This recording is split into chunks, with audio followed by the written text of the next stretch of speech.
What did people think of EverQuest, especially in early 2000 when they were leaving reviews on things like Amazon? What did they think of EverQuest when they launched it on Steam? Pretty graphics, something that no one's saying about EverQuest anymore. Sorry to say. Wretched game, something plenty of people still say about the game. I disagree, but you know what? Let's see what they had to say. I had fun in EverQuest for a little while. I could list the things I hated about the game, but I'm going to save my energy. It's a good thing they're saving their energy on this very short 1-star review. Wouldn't want them to sprain anything. What do the worst reviews of this MMORPG have to say? That's what I wanted to go through today with EverQuest, one of my favorite games of all time, probably my favorite MMO of all time. This video was heavily inspired by Wolfheart FPS. If I had not seen their video, this probably wouldn't exist. So I have linked their video down below. Please go check them out if this kind of format is something you find interesting. We won't have as many reviews as a newer game, a game that would be listed on Steam in its entirety, like now Guild Wars 2 or Lord of the Rings Online. This is going to be a bit more, we need to hunt a little bit, but I have found some very interesting 1-star reviews. Shameful customer service makes a good game stink. I am actually kind of surprised that Sony and 989 Studios would jeopardize their good names by being associated with the unprofessional service staff at Variant Software. At first, you might think that once you buy the game, what does it matter how the company runs its customer service?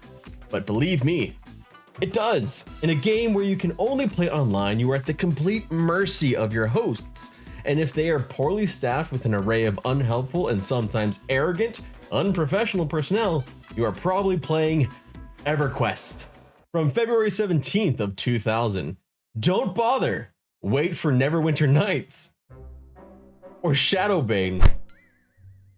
The original game EverQuest was a great idea, but the people at Variant have taken that idea and bent it out of shape for the only purpose of slowing down character advancement, so you have to play longer and pay them more money. This is not an RPG unless you read that as really profitable game. If you only enjoy frustration and boredom, play a character past about level 25, you'll have a ball. You may find fun at low levels, but try to build a high level character and you hit the hell levels that take forever to get through.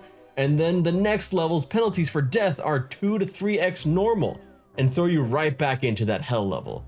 Again, if you don't believe me, check the message boards, see for yourself.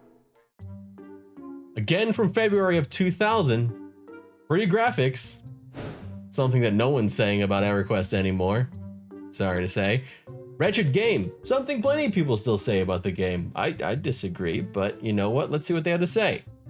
I had fun in EverQuest for a little while. I could list the things I hated about the game, but I'm going to save my energy. It's a good thing they're saving their energy on this very short 1-star review. Wouldn't want them to sprain anything. One thing I must mention is that the gameplay is crap. The game progresses terribly slow, and worst of all, doesn't progress anywhere in particular. Just up another level, up another level, up another level. But remember, slowly. It's about as much fun as climbing a ladder. I mean, it's not entirely wrong. It does just progress up. It's vertical progression. It's a ladder, I guess. Oh, and this must be when this is from when Canark launched. So, here we go. Well, don't get too excited. It seems Variant is interested in inselling the scraps omitted from the original design, but this time with lizard people. Woo! How unique. Anyway, the game still has no story, no coherent history really, no role-playing potential, just a nice item to buy so you can continue to raise stat scores to unparalleled heights. Have fun. I wish they would sell something from the good people at Middle-earth. Let's leave Amazon and head over to Steam. Now, the Steam reviews are going to be much more recent. So you're going to be talking about the game in the 2010s, not the ruins of Canark era. I'm curious to see how these may differ from the original reviews. I have a feeling that there's going to be a lot of salt. Daybreak, a nice name for a cheap company. They broke everything. 2016. Not recommended with 10 hours played. Now, it was after this review from Steam that things took a bit of a change. I was no longer seeing reviews that were completely comical in nature, thinking of, how Shadowbane was going to be a better game than EverQuest. I was starting to see some of the real problems that EverQuest faces today. And you'll see that in the next couple reviews. Tried it out and already quit within about 10 minutes. Not sure what makes you guys think advertising paying for a full account within minutes of logging in on a level 1 is a good idea. I haven't touched the game. How would I want to know if I want to pay a full subscription for it? And on top of that, auto-opening a window for the subscription when you exit means I will never play this game. I'm mostly leaving a review to remind myself why I should never bother reinstalling this again. This, I think, is a very fair issue with Daybreak, and it's an issue that plagues some other MMOs that started with subscriptions and went to free-to-play later, like Lord of the Rings Online. When I reviewed Lord of the Rings Online, I found their push to get you to subscribe very annoying. And if you log into a free account on EverQuest, it is also very annoying. Logging out every time and then it automatically opening a browser with you to subscribe is very frustrating. It's one of the things that I really wish they would just stop doing. Stop over advertising. The amount of advertisements doesn't necessarily mean that you're going to convert people to paying subscribers. Try and, I think, do that by making it worthwhile to. Free to play with EverQuest to me has often felt a bit like a trial. It is a large trial, I'm not going to say it's not, but there are some pretty strict restrictions on the free to play, and by hammering people with the need to subscribe, it just kind of leaves a bad impression on a lot of players. I have no problem with this review. Garbage. And to think that SOE makes you pay monthly for all features. This game lacks any kind of player base whatsoever, making the game basically unplayable. All the amazing and interesting content that once made EverQuest an exciting adventure is now just an empty wasteland of what was. You will find a few people playing in the starting zone and a few people that are high level doing raids. In between is non-existent. If you enjoy soloing MMOs, this game is okay, but if you're hoping for a social experience, you won't find one. This, I think, is a very poignant review, not because they start out with garbage, but because it's kind of true in a lot of ways. There is a big gap in EverQuest between the start of the game and where most players are currently. The players that have been playing for a while are generally out there raiding or doing things, and that even happens on progression servers. There's a reason why so many of us keep going to progression servers. It's to be able to level up with people to experience the game as it was. It's the same reason why a lot of people go to P99. It's really because EverQuest at its core was a social game. And without a lot of new players, and with a very big gap between the base level and the max level, and expansions over the last, probably the last decade have only been focusing on that end game, there is a distinct push towards that end game. It's sad that I am looking at some of these reviews on Steam and finding that I kind of agree with some of them. I didn't expect to. In fact, when I started this video, I thought I would just be kind of laughing, like with the ones from Amazon. But it's true. There are some issues that continue with EverQuest, and some of them are hard to solve, and I don't necessarily even blame EverQuest for them. How are you going to convince players to keep going back to a game that was originally started in 1999? Honestly, I think World of Warcraft has done a very good job at this, but even they have some of the same struggles. With level squishes and stat squishes, you still have a lot of empty zones, and the focus of most of their expansions do tend to be endgame. There's a reason for that. That's where the most of their players are. Most MMOs that live any long amount of time tend to stop focusing on getting new players in and focus on maintaining the players that are already there. This video didn't take the exact route that I thought it would. I had thought it would be kind of just a comical look at some of the ridiculous reasons why people didn't like EverQuest.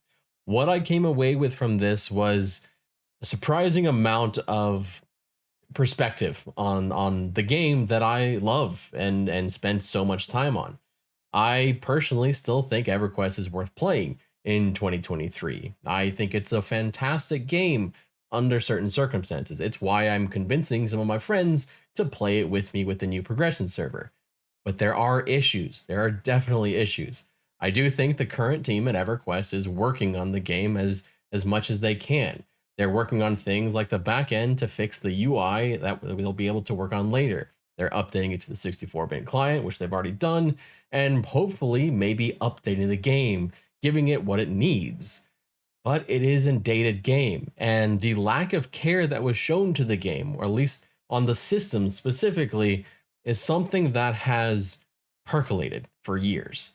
And I think that kind of shows through in some of the more recent reviews, some of the more recent critical reviews, especially over the last, I'd say, 10 years or so. But I want to end with one review from 2003, a review that I think encompasses a lot of what the game is, or was. And it ends with at least a hopeful comment, and one that I personally feel very strongly about with this game. Give this game to someone if you don't want to see them again. From February 24th, 2003. 3 stars. I'd say it's actually 3.5 stars, but they don't have that option, so whatever. When I first played EverQuest, I was an extreme newbie. I had never played an MMORPG, massively multiplayer online role-playing game. It took me a while to get used to it, like a month or two maybe.